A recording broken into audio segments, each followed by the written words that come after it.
August 1981, the northern coast of Mozambique. A young Swedish doctor is staring at something no neurology textbook he brought with him could explain. Dozens of women and children, their legs suddenly paralyzed. Not over months, but weeks. He's convinced he's looking at something contagious, maybe even a biological weapon. He's right about one thing.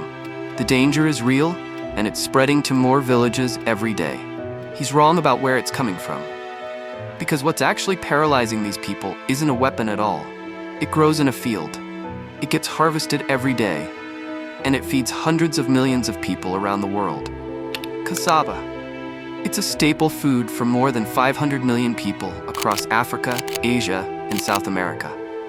And buried inside it are natural compounds that can turn into cyanide if you process it the wrong way. And under the right conditions, trigger permanent paralysis. So how does something that can turn into poison become the staple food for over 500 million people? And why, decades after that doctor finally figured out the answer, are people in some of the world's poorest villages still walking into the exact same danger? The answer doesn't start in Mozambique. It starts about 8,000 years earlier, on the edge of the Amazon rainforest, long before anyone had a word for cyanide. This isn't just the story of a poisonous root. It's the story of how human knowledge became the line between food and poison, and what happens when that knowledge doesn't get passed down in time. This is the story of cassava.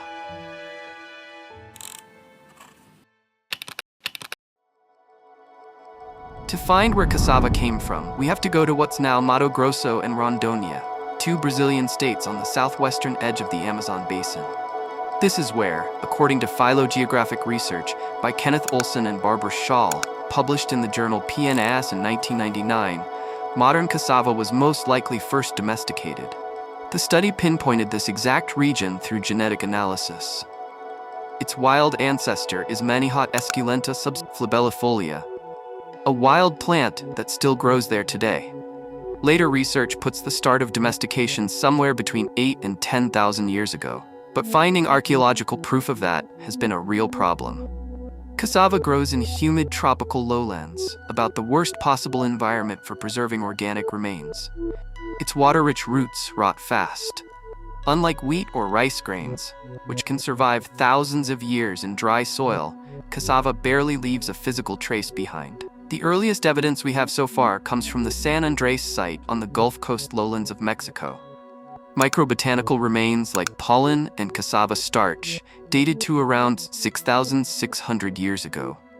The oldest direct evidence of cassava cultivation ever found comes from the Maya site of Yoya de Seren in El Salvador, a settlement roughly 1,400 years old that got buried under volcanic ash and preserved remarkably well because of it. But all of this evidence comes long after the initial domestication. Cassava had already spread across tropical America thousands of years before anyone left a record of it. What we do know is that by the time Columbus reached the Caribbean in 1492, cassava was already a staple across tropical America, from northern South America to southern Mesoamerica to the Caribbean islands. It had been domesticated for a long time by then, with hundreds of varieties adapted to different environments. So how did a wild, toxic plant become a staple crop for millions of people? The answer is inside the root itself.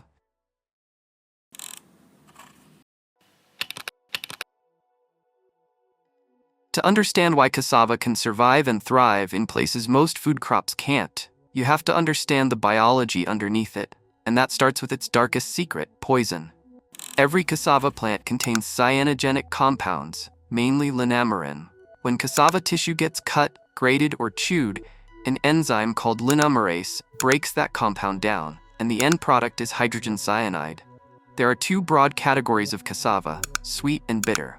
Sweet cassava generally contains low levels of hydrogen cyanide, typically somewhere between 15 and 50 milligrams per kilogram of fresh weight. Simply peeling and boiling it is usually enough to bring the toxin down to safe levels. Bitter cassava is a different story entirely. Studies have found levels reaching as high as 400 milligrams of hydrogen cyanide per kilogram of fresh weight, and in the most extreme cases, particularly in the outer layers of the root, even higher than that. Eating improperly processed bitter cassava can cause acute cyanide poisoning and even death. So why would anyone plant bitter cassava at all?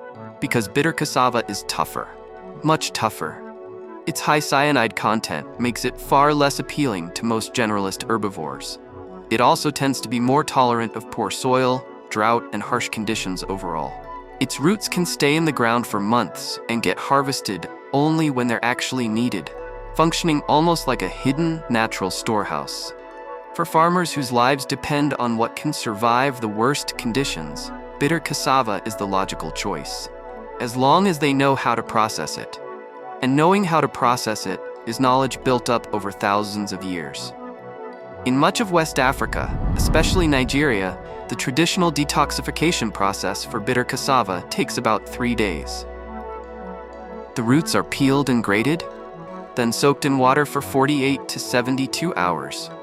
During that time, the plant tissue breaks down, the linomerase enzyme breaks down the linemerin, fermentation speeds the whole process along, and the hydrogen cyanide that forms either dissolves into the water or evaporates into the air. This process can cut cyanide content by 85 to 99%. What's left gets turned into gari, fufu, or lafun. It's a long, complicated process, but the result is food that's safe, and that has powered hundreds of millions of people for generations. That knowledge is exactly what allowed cassava to become a staple food for millions of people over thousands of years. But as we'll see later, there's one condition that makes the whole system fragile. That knowledge has to be passed down in time, and not everywhere gets that lucky.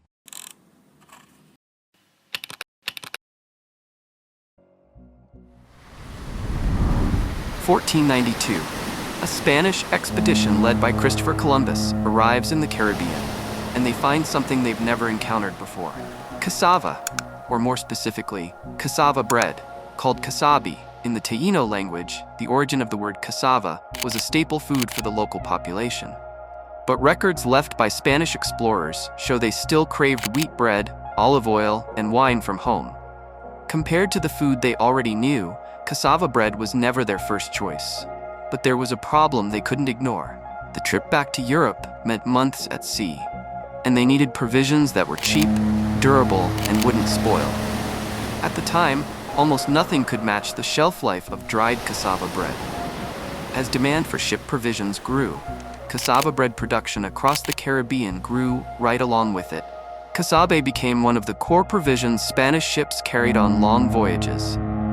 Not because they loved it, but because on a long crossing, almost nothing else could keep as well. Rejection on land couldn't outweigh usefulness at sea. And it's from these Spanish ships that cassava began a journey far beyond the Caribbean, toward a continent where it would eventually become a lifeline for hundreds of millions of people.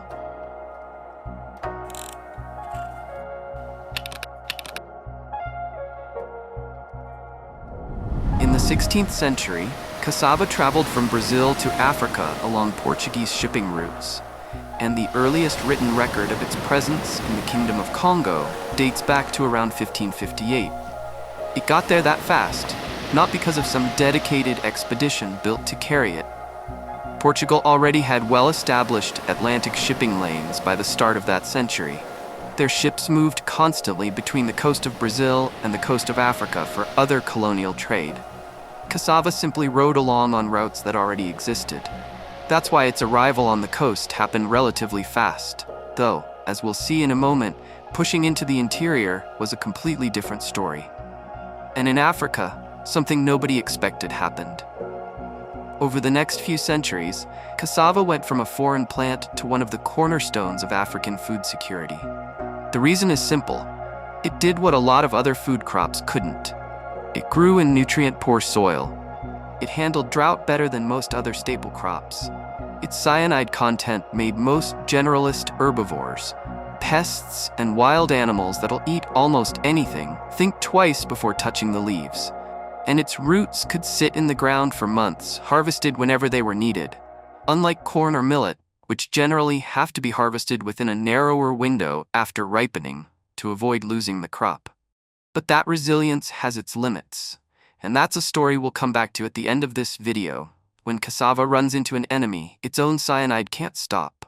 In much of sub-Saharan Africa, where drought, pest outbreaks, or conflict regularly disrupted farming schedules, the ability to leave roots in the ground until they were truly needed was an enormous advantage. But cassava's spread across Africa wasn't smooth. Because cassava also carried its dark secret with it, that cyanide content, and the knowledge for processing it safely didn't always travel at the same speed. According to historical research compiled by the FAO, cassava did spread relatively quickly along Africa's coastal regions after around 1558. But it didn't reach much of the interior until the 18th and 19th centuries, more than 2 centuries after it first arrived. The plant itself could move from one community to the next through stem cuttings.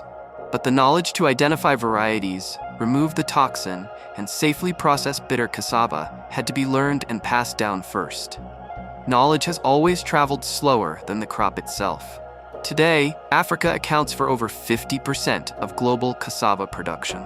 Nigeria is the largest cassava producer in the world, with production reaching around 62.7 million tons in 2023. Cassava sustains more than 300 million people across Africa. But there's a question still hanging. If Nigeria produces more cassava than anywhere else on Earth, why does the biggest share of value from the global processed cassava trade end up somewhere else?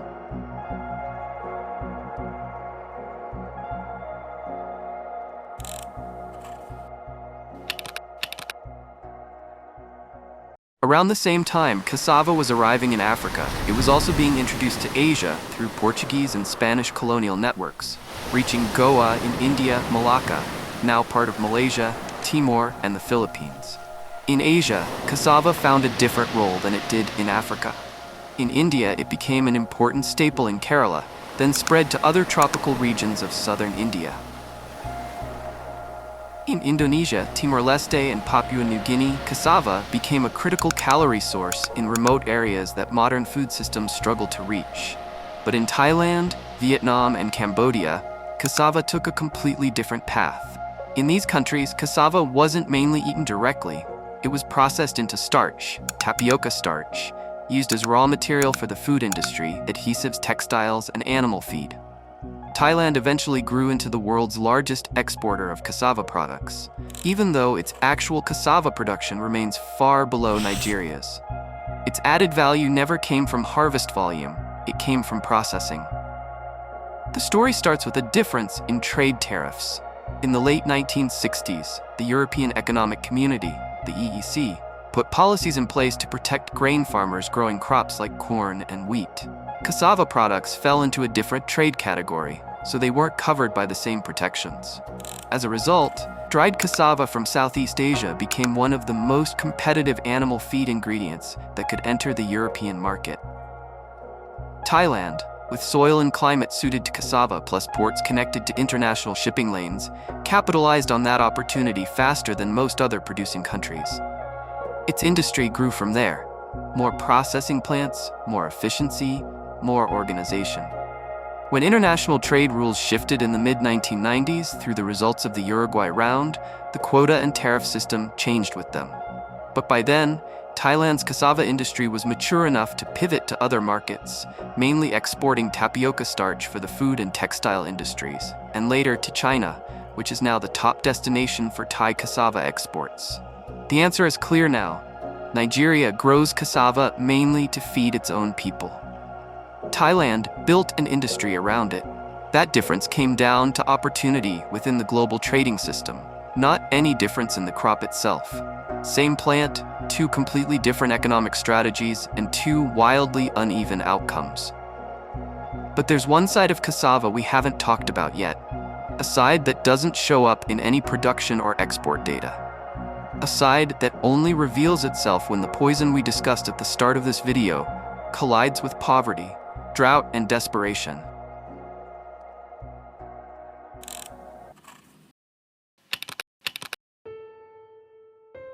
Let's go back to the moment that opened this video, this time with the full story. August 1981. Nacala District, Nampula Province, northern Mozambique. A young Swedish doctor named Hans Rosling is sitting across from about 30 women and children. Their legs are paralyzed, not gradually, but suddenly, within weeks. Rosling opens the thick neurology textbook he brought with him. Not a single disease in it matches what he's looking at. Mozambique was in the middle of a civil war at the time. The conflict, which had been going since 1977, made the worst-case scenario feel plausible. Mozambique's government was fighting the Renamo rebel group, which at the time was backed by South Africa's apartheid regime. A few weeks earlier, Rosling had heard reports of a South African submarine spotted in a bay nearby. In his mind, the most frightening possibilities started to take shape. Could this be a biological weapons attack? That night, he went home and told his wife to take their children somewhere safer, several hours away. Rosling himself stayed behind.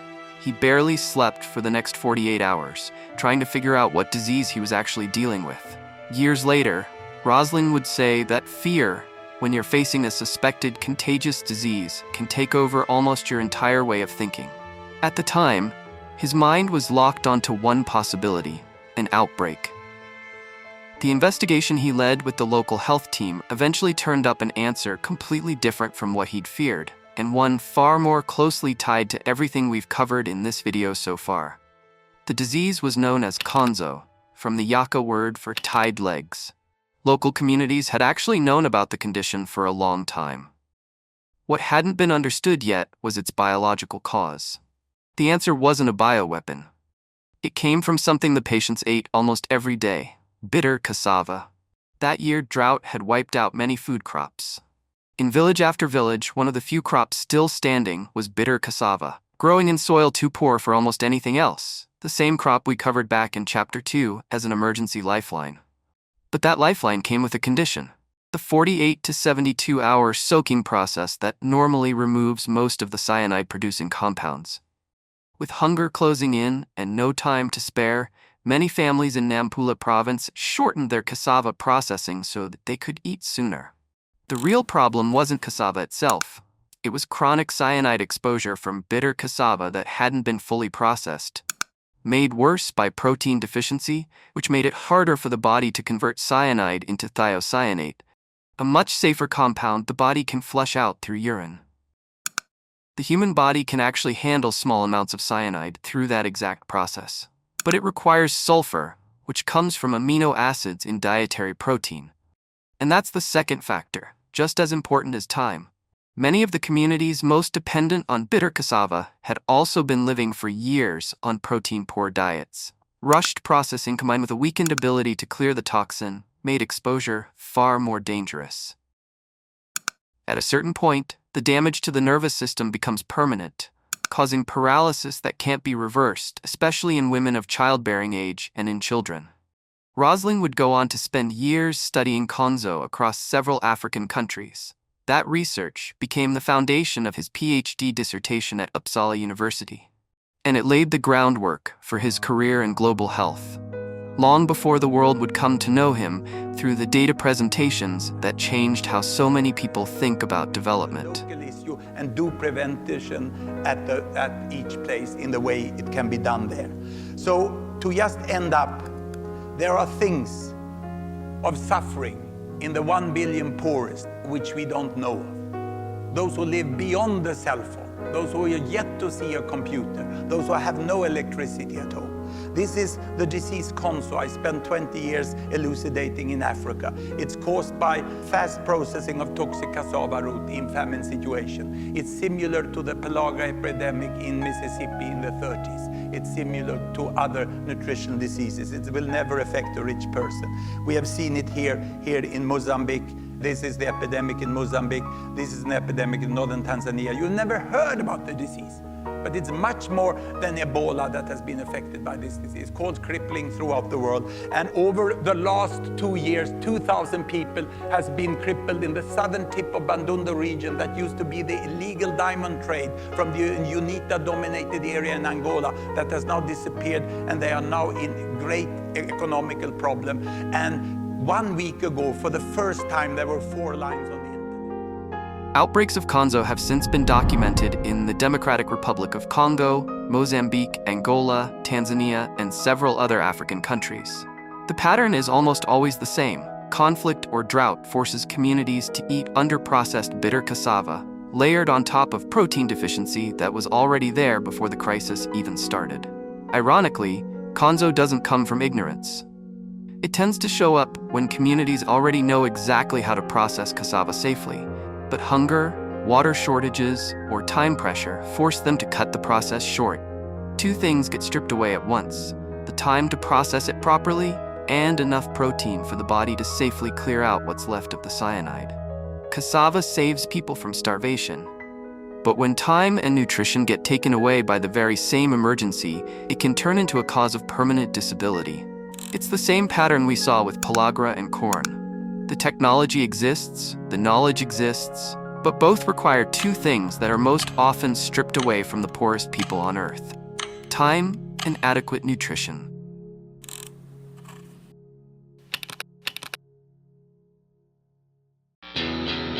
Today, cassava is one of the most important food crops in the tropics.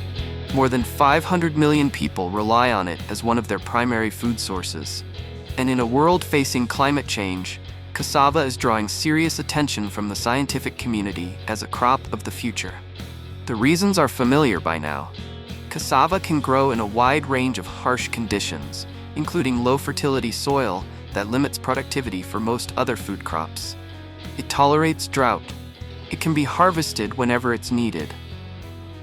In a world getting hotter and hit more often by extreme weather, these aren't just nice-to-haves. For a lot of tropical regions, cassava functions almost like an insurance policy for food security.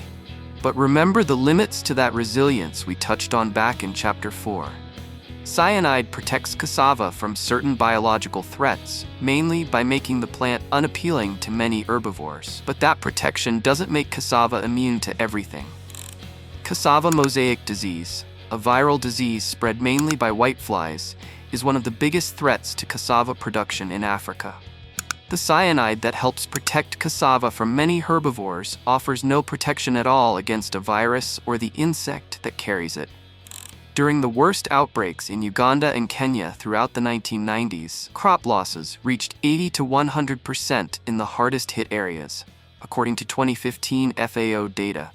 Although the average impact across Africa as a whole was more moderate, somewhere between 15 and 24%.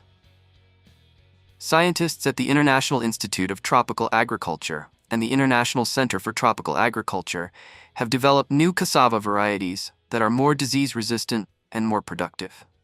But there's an important difference from the slow, centuries-long story of cassava reaching Africa's interior. This time, the bottleneck isn't public knowledge. The real challenges are research funding, seed distribution, agricultural extension services, and getting farmers to actually adopt these new varieties.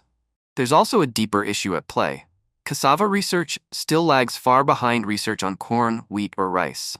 For decades, cassava was seen as a poor person's crop, which meant it never got the research attention other staple crops did. And yet more than 500 million people depend on this plant for their survival, including communities that, just like in Mozambique 4 decades ago, still face the exact same choice between meeting today's needs and protecting tomorrow's health.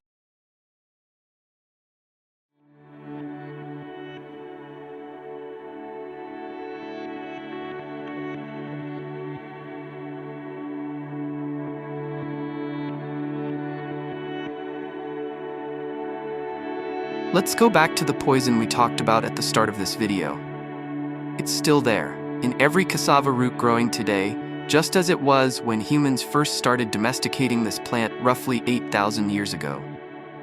Modern research can reduce cyanide levels or produce lower toxin varieties, but the compound remains a natural part of the cassava plant. But maybe throughout this whole video we've had the wrong protagonist. The cyanide inside cassava was never really the core of this story. What's always had to change, generation after generation, is human knowledge of how to tame it. The exact same root can become gari that feeds millions of people in Nigeria, or it can become the cause of permanent paralysis in children in Nampula. The poison comes from the same natural mechanism either way. What makes the difference is whether there's enough time, enough knowledge, and enough nutrition to process it correctly. or whether none of those three are there at all. Which means that, since roughly 8,000 years ago on the edge of the Amazon, what's actually been passed down from generation to generation was never just the plant itself, not just the root, or how to grow it, or how to harvest it. What's been passed down is knowledge.